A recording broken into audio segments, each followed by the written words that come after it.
Hi guys, welcome back to my channel. Today I'm going to show you how to make Google Forms not require sign in.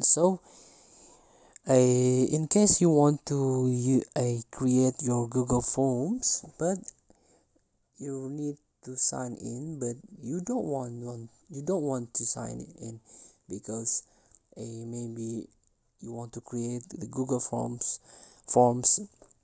in other phone, in your friend forms. So all you have to do is very easy. Just tap on or use your browser, tap on Google Apps, scroll down, and then try to search the forms. This one, forms. You can tap it,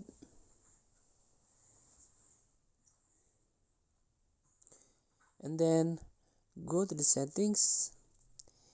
Here, try to search the response options. This one, manage how responses are collected and protected. You can tap it. So in the collect email address, do not collect here.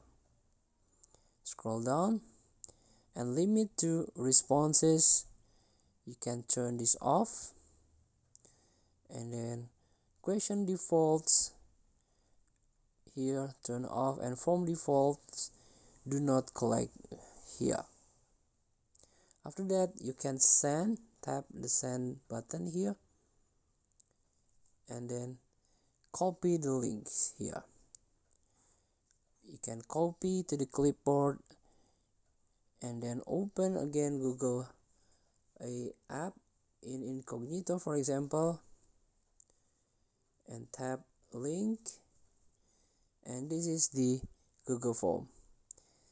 So feel free to try. Thank you for watching. Don't forget to comment, like, and subscribe, and also click this button below. See you in the next video.